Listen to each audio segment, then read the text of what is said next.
لیکن جو commerce bat ہے اس میں تو لوگ جاتے ہوئے گھبراتے ہیں, تو آپ پڑھنا پڑتا ہے اس نے, تو ساری گیم ہی آپ یہ دیکھیں نا معاشی طور. تو اس لیے میں یہ بار بار آپ کو ٹویٹر پہ بھی میں آپ کو چھوٹی سی بات بتاؤں, یہ جب ہو گیا نا, ہم 2017 میں نئی بات سے بھی فارغ ہو گئے, تو جو میرے ساتھ بچے ایسوسیٹ تھے, اسٹوڈنٹ ہی ہیں وہ میرے, انہوں نے کہا سر اب کیا کرنا ہے. میں نے کہا کہ عمران خان صاحب نے پولیٹیکلی تو کسی کو اپنے آپ سے ڈفرینشیٹ کرنے نہیں دینا, ٹھیک ہے نا. ان کو ان کے اکنامک کلیم کے اوپر پکڑا جا سکتا ہے جو انہوں نے کیے ہیں, اور ان کو اکنامک کلیم پہ پکڑنے والا ہم سے بڑا اس ملک میں پیدا نہیں ہوا, ٹھیک ہے. سر 6 مہینے برداشت نہیں کر پائے تھے, اگر آپ کو یاد ہو. 25 اگست کو الیکشن ہوئے تھے اور 14 یا 15 ستمبر کو حکومت بنی تھی, جب کہا کہ 6 ماہ مثبت رپورٹنگ کر لیں, اور کہا تھا 6 ماہ مثبت رپورٹنگ کریں. ستمبر, اکتوبر, نومبر, دسمبر, جنوری, 9 فروری کو اگلے چک لیا جی. پہلے تو ہم نے صرف کیا کیا تھا کہ ان کے یہ ان کا کلیم ہے, انہوں نے کیا تھا, اور یہ ان کی اچیومنٹ ہے, بس یہی بتانا شروع کیا تھا. ہم کسی پولیٹیکل پوسٹوں کی بنیاد پہ تو نہیں اٹھائے گئے, ٹھیک ہے نا. سر اکنامک جرنلزم جو ہے وہ بڑا خوفناک ہے اگر آپ صرف سمپل فیکٹس اینڈ فگر سامنے رکھنا شروع کر دیں. جس طرح استحکام یہ کہا جاتا ہے کہ چلیے عمران خان صاحب کے اپنے بھی معاملات ہوں گے. ہمارے دوست ہی ہیں جواد رضوی صاحب, انہوں نے شوگر سکینڈل کی خبر دی تھی بزدار اور عمران دور کی, تو انہوں نے بتایا تھا کہ سب سے بڑا چینی کا سٹیک ہولڈر کون تھا, بینیفیشری کون رہا, جہانگیر ترین. لیکن جس طرح کی وہ اینگلنگ کی گئی, چیزیں کی گئیں, اور اب جس طرح استحکام پاکستان پارٹی کہہ رہی ہے کہ ہم 300 یونٹ فری کر دیں گے اور بائکس والوں کو یہ وہ, تو یہ بھی ایک خوف فروشی کے زمرے میں آتی ہے. اور تھوڑی سی تصحیح کر دیں کہ وہ سکینڈل ٹھیک تھا بطور, وہ سکینڈل اس سے بہت بڑا تھا جو سامنے آیا نا, اس سے بہت بڑا سکینڈل, اور اس کے ایونیوز بہت زیادہ تھے. آپ کو چینی کی انڈسٹری کی تاریخ کا اگر نہیں پتا تو میں دہرا دوں. ضیاء الحق صاحب نے کہا کہ یہ جو سیاستدان اس وقت سیاستدان بنے ہوئے ہیں, میں ان کو نہیں رہنے دوں گا, ٹھیک ہے. میں پورا سیاست کا ڈائس پورا چینج کر دوں گا, ٹھیک ہے. تو ایشیائی ترقیاتی بینک سے امداد لے کے لوگوں کو مفت میں شوگر ملیں بانٹی گئی. تو ہی نا آپ کو, ایشیائی ترقیاتی بینک سے ہم نے قرض اٹھایا اور لوگوں کو سبسڈائزڈ ریٹ کے اوپر قرضے دیے, اور 2 طرح کی ملیں بانٹی گئی. ایک شوگر ملیں تھی, ایک ملک پلانٹ تھے. شوگر مل کے اندر جو تھا, چونکہ آپ جتنی دیر گنا کھڑا کریں گے باہر, اتنی دیر میں اس کا پانی خشک ہوگا اور سکروز بڑھے گا, ٹھیک ہے. شوگر ملیں سسٹین کر دیں.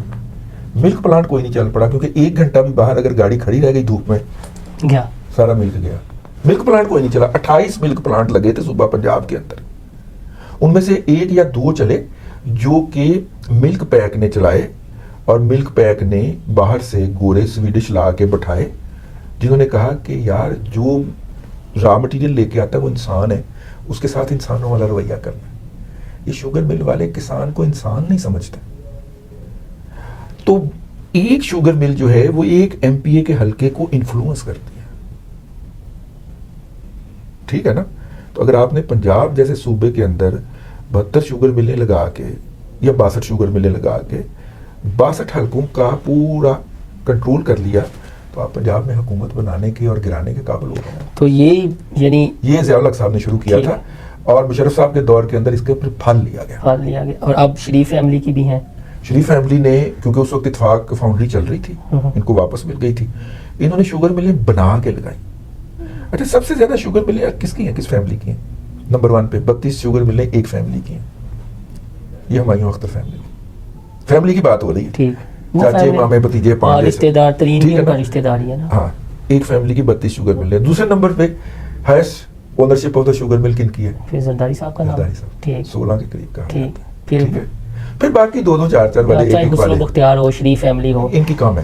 تو پھر یعنی جو میں معاملہ سمجھا ہوں, اور ہمارے نوجوانوں کو بھی سمجھنا چاہیے کہ پھر یہ جو شوگر کارٹیل ہے, جو آپ نے کہا کہ یہ اسکینڈل بہت چھوٹے لیول پہ ٹریٹ ہو گیا کمیشن, تو کریڈٹ تھوڑا سا عمران خان کو نہیں جاتا کہ چلے یہ تھوڑا سا تو نہیں چاہتا. کریڈٹ میں ان کو دینے کو تیار ہوتا اگر وہ اس رپورٹ کی بنیاد پہ, وہ جو باجوہ صاحب تھے نا جنہوں نے انویسٹیگیٹ کیا تھا سجاد باجوہ سجاد مصطفیٰ باجوہ جو تھے بالکل ان کو فارغ نہ کرتے. پھر میں کہتا کہ عمران خان صاحب نے بہت اچھا قدم اٹھایا.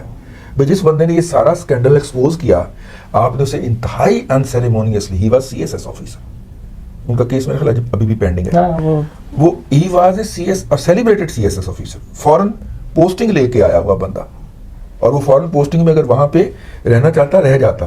اس نے کہا نہیں میں ملک کی خدمت کرنے واپس جاؤں گا, ٹھیک ہے. اور وہ FIA میں کسی کی بات نہیں سنا کرتے تھے, مطلب سفارش نہیں مانتے تھے. آپ نے اپرائٹ افسر لگایا, وہ افسر جب ساری انویسٹیگیشن لے کے آیا آپ نے افسر فارغ کر دیا. لیکن اس میں آپ یہ دیکھیں جب رجیم چینج ہوئی, PDM کی گورنمنٹ آئی, پنجاب میں ہم نے یہ دیکھا جو PTI کی گورنمنٹ میں زیر اطاب افسران تھے, یعنی ڈاکٹر حیدر اشرف ہوں یا جو XYZ ہوں, کوئی ملک سے باہر چلا گیا, کوئی جب حکومت آئی وہ واپس آ گئے, انہیں عہدے مل گئے. سجاد باجوہ وہیں کے وہیں بیٹھے ہوئے ہیں, اصول پسند آدمی. لیکن یہ جو ہمارے اب جنہوں نے حکمران بننا ہے, ایک تاثر دیا جا رہا ہے, نواز شریف صاحب کا تاثر ہے نا, تو مسئلہ یہ ہے کہ ہر بزنس میں ان کے بھی تو ریلیٹیو سٹیک ہولڈرز ہیں یا چیزیں ہیں, تو پھر نظام کہاں پہ, وہ جو میں آپ سے اصل میں جاننا چاہتا ہوں, یا رہنمائی جو ہم سوشل میڈیا کے ذریعے دے سکیں کہ بھائی جان صافی اس طرح کے بھی ہوتے ہیں. دیکھیں نظام کے اندر بہتری تبھی آئے گی جب نظام میں مداخلت ختم ہوگی. نظام میں جو غیر سیاسی قوتوں کی مداخلت ہوتی ہے نا, ٹھیک ہے نا, وہ بیسیکلی تباہی پھیرتی.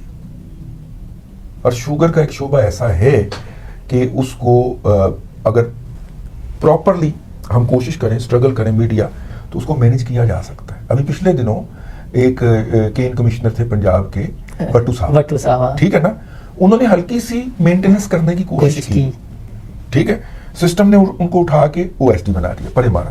اور قصور نقوی سپیڈ کا تھا جو 2-3 ماہ جو 140 پہ چلی گئی, ہم کسی کا نام نہیں لے رہے, لیکن اور میری جیسی ایک دو کمزور آوازیں وٹو صاحب کے حق میں اٹھی بھی, لیکن وہ امپیکٹ کریے نہ ہو سکا, ٹھیک ہے. ہم مستقبل میں اگر کوئی اور اس طرح کے آ جاتے ہیں, اس جیسے افسر آ جاتے ہیں, تو میں توقع کرتا ہوں کہ اگلی دفعہ ان کے ساتھ کھڑے ہونے والی آواز میری اکیلے کی نہیں ہوگی. یہ سمجھنے والی بات ہے جی. اس دفعہ 4-5 اور بھی آوازیں اٹھیں گی. اس طرح یہ سوسائٹی کا ایوولوشن ہے, اس طرح کرتے کرتے ہم اس کو مینیج کر سکتے ہیں. کیوں پاکستان فوج نے فوجی فرٹیلائزر کی تمام شوگر ملیں بیچ دی ہوئی ہیں, اس میں وہ والی ایکسٹرنل انٹرفیرنس نہیں ہوگی, ٹھیک, لیکن ہم فرٹیلائزر سیکٹر کو نہیں کر سکیں گے کیونکہ اس کے اندر ان کا سٹیک ہے, تو وہ ایکسٹرنل انٹرفیرنس ہو جائے گی. یعنی کسان کو ہم دیتے ہیں بلیک مارکیٹنگ کے نام کے اوپر انٹرنیشنل پرائس پہ کھاد, اور آپ کو اور مجھے جو گھروں میں گیس ملتی ہے وہ 1000 روپے 800 روپے MMBTU پہ ملتی ہے. شوگر مل کو آج بھی گیس جو ہے وہ 140 روپے 48 روپے MMBTU پہ مل رہی ہے. سارے وہ بیٹھے ہوئے ہیں, ٹھیک ہے. اب آپ ان کے خلاف جیسے ہی ایکشن لینے لگتے ہیں تو غیر سیاسی مداخلت ہو جاتی ہے کہ نہیں اس میں تو ہم بیٹھے ہوئے ہیں. کرنٹ پولیٹیکل سچویشن میں وعدہ معاف گواؤں کی باتیں ہو رہی ہیں. بشرا بی بی, فرح خان وہ نوٹس بھیج دیتی ہے نا, اس لیے ہم اور یہ ملک ریاض